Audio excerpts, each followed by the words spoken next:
মানুষের মজহাবের খেলাফ রয়েছে।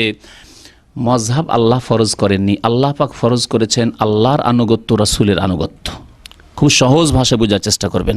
আতিউল্লাহ ও আতিউর রাসূল, তোমরা আল্লাহর আনুগত্য করো, আল্লাহর কথা মানো, আল্লাহর দিন মানো, আর রাসূলের কথা শোনো, কথা মানো। ওয়ামান ইউতিইর রাসূল ফাকাদ আতা আল্লাহ, যারা রাসূলুল্লাহ সাল্লাল্লাহু আলাইহি ওয়াসাল্লামের আনুগত্য করলো, রাসূলকে মানলো, রাসূলুল্লাহ সাল্লাল্লাহু আলাইহি ওয়াসাল্লামের মতো নামাজ পড়লো, তার আল্লাহরই আনুগত্য করলো। কোথাও বলা হয়নি যে আলেমদের ইমামদের আনুগত্য করো। বড়দের আনুগত্য রয়েছে কিন্তু শর্ত সাপেক্ষ রয়েছে। যদি কোরআন সুন্নাহর অনুকূলে হয়, নবী সাল্লাল্লাহু আলাইহি ওয়াসাল্লামের সুন্নত মোতাবেক হয় নামাজের ক্ষেত্রে, তাহলে আনুগত্য করতে হবে ইমাম সাহেবের মজহাবের।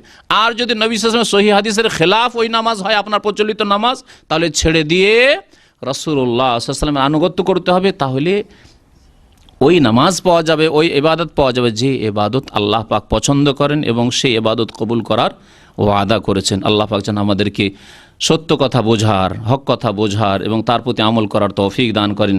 আল্লাহ পাক আমাদের অতীতের ভুল ভ্রান্তি যেন মাফ করে দেন। রব্বানা লা তুআখিযনা ইন নাসিনা আও আখতানা, রব্বানা ওয়ালা তাহমিল আলাইনা ইসরান কামা হামালতাহু আলাল লাযিনা মিন ক্বাবলিনা, রব্বানা ওয়ালা তুহাম্মিলনা মা লা তাকাতা লানা বিহি ওয়া'ফু আন্না ওয়াগফির লানা ওয়ারহামনা আনতা মাওলানা ফানসুরনা আলাল কওমিল কাফিরিন। আল্লাহ পাক যা অতীতে আমাদের নামাজ বা অন্যান্য ইবাদত বন্দেগীতে অন্যান্য কাজে ভুল হয়েছে, আল্লাহ তুমি মাফ করে দাও। না জেনে যা করেছেন আল্লাহ পাক মাফ করে দেবেন। কিন্তু সহিহ নামাজ শিক্ষা বলে দেওয়া হইল, তারপরে আমলও করলেন না আর যাচাই করলেন না। দুটোর একটা করতে হবে আপনাকে। হয় যদি আমার কথার উপর আস্থা থাকে তাহলে এইভাবে নামাজ পড়েন আপনি, আর যদি আপনার কিছু দ্বিধাদ্বন্দ্ব থাকে যে না আমার আরও কিছু জানার প্রয়োজন রয়েছে, তাহকিক, রিসার্চ, তদন্তের প্রয়োজন রয়েছে, তাহলে বেশ কিছু কিতাব রয়েছে, সেগুলি কোরআন হাদিস ভিত্তিক নামাজের উপর লেখা হয়েছে, সেগুলি পড়েন, দলিল প্রত্যেকটির পাবেন, তাহলে আপনি নামাজকে সংশোধন করে নিতে পারবেন। নামাজের উপর অনেকগুলি বই লেখা হয়েছে, তার মধ্যে এক দুটি বইয়ের নাম বলি আপনাকে।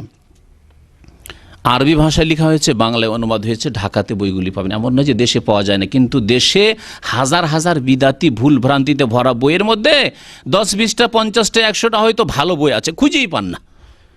তখন মকসুদুল মোমেনের বিদাতি কিতাব কিনলেন, হ্যাঁ, নিয়ামুল কোরআনের মতো বিদাতি কিতাব কিনলেন, বেহেশতি যাওয়ার মতো ভুল ভ্রান্তিতে ভরা বিদাতি কিতাব কিনলেন, ওইসব কিতাব কিনেন, কিন্তু সহি কিতাব খুঁজে পান না ইসলামিক লাইব্রেরিতে গিয়ে।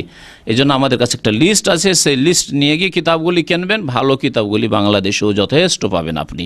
আল্লামা নাসিরউদ্দিন আলবানী রহমতুল্লাহ আলাইহির একটি কিতাব রয়েছে, বেশ ভালো, কয়েকশো পৃষ্ঠার কিতাব, নবী করিম সাল্লাল্লাহু আলাইহি ওয়াসাল্লামের নামাজ, রাসূলুল্লাহ সাল্লাল্লাহু আলাইহি ওয়াসাল্লামের নামাজের পদ্ধতি, সিফাতু সলাতিন নবী সাল্লাল্লাহু আলাইহি ওয়াসাল্লাম মিনাত তাকবীর ইলা তাসলিম, তকবীর থেকে, তকবীরে তাহরিমা থেকে শুরু করে সালাম পর্যন্ত নবী সাল্লাল্লাহু আলাইহি ওয়াসাল্লামের নামাজ কেমন ছিল, বাংলায় অনুবাদ হয়েছে।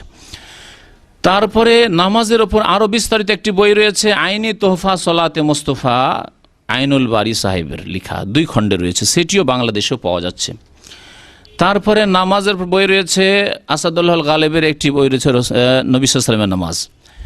তারপরে আরও বেশ কয়েকটি বই রয়েছে। শেখ ইবনে বাজ রহমতুল্লাহ আলাইহির ছোট্ট একটি কিতাব হইলেও আমি অনুবাদ করেছি বইটি, ওই বইটি কাইফিয়াতু সালাতুন নবী, নবী সাল্লাল্লাহু আলাইহি ওয়াসাল্লামের নামাজ পড়ার পদ্ধতি, সহিহ হাদিস মোতাবেক নামাজের তরিকা তাতে বলা হয়েছে। তো এই কিতাবগুলি নিলে বা এই কিতাবগুলি পড়লে ইনশাআল্লাহ তাআলা সহি নামাজ পাবেন। তার সাথে সাথে বাংলায় অনুবাদ হয়েছে বুখারী, আপনি মিলিয়ে দেখতে পারেন। বুখারী শরীফে কেমন আছে, রফুল এদেন আছে, বুখারী শরীফে আমিন জোরে আছে, বুখারী শরীফে সূরা ফাতিহা না পড়লে নামাজ হয় না, ইত্যাদি এইসব মাসলা তো সেখানেই পাবেন আপনি। তো এইভাবে নামাজ, জি, হাফেজ ইবনুল কাইয়িম রহমাতুল্লাহর একটি বড় কিতাব আছে, জানি না বাংলায় অনুবাদ হয়েছে, সেই কিতাবের নাম হচ্ছে আপনার, তাকে মনে হয় ওজুবুস সালাত ওয়া হুকমু তারিকিহা, নামাজের আবশ্যকতা। আমি আরবিতে বইটি পড়েছিলাম, এবং বেনামাজির হুকুম এই বই। তারপরে বেনামাজি সম্পর্কে জানতে হলে শেখ ইবনে উসাইমিন রহমতুল্লাহ আলাইহির ছোট্ট একটি কিতাব রয়েছে, যা লক্ষ লক্ষ কপি বিতরণ হয়েছে সৌদি আরবে এবং বাংলাদেশে, ভারতে, নামাজ ত্যাগকারীর বিধান। এই বইটি অত্যন্ত গুরুত্বপূর্ণ। এই বই পড়ে অনেক বেনামাজি আল্লাহর ভয় এসছে, তার অন্তরে নামাজি হয়েছে। সুতরাং এই বইটিকে আপনার প্রচার করার চেষ্টা করুন, যাতে নামাজের গুরুত্ব মানুষ বুঝে। আল্লাহ পাক যেন আমাদেরকে 5 ওয়াক্ত নামাজ কায়েম করার তৌফিক দান করেন। আল্লাহ পাক 5 ওয়াক্ত নামাজের হেফাজতের যেন তৌফিক দান করেন। আল্লাহ পাক আমাদের সবাইকে ফজরের নামাজ যেন আদায় করার জামাতে তৌফিক দান করেন। আল্লাহ পাক আমাদের গুনাহ খাতা যেন মাফ করে দেন। নবী করিম সাল্লাল্লাহু আলাইহি সাল্লামের আদর্শ সুন্নত মোতাবেক আমাদের সার্বিক জীবনে চলার যেন তৌফিক দান করেন।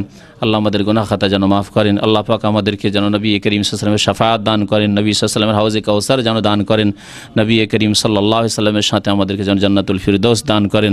আমিন ইয়া রাব্বাল আলামিন। সাল্লাল্লাহু আলা নবিয়িনা মুহাম্মদ ওয়া আলা আলিহি ওয়া সাহবিহি আজমাইন।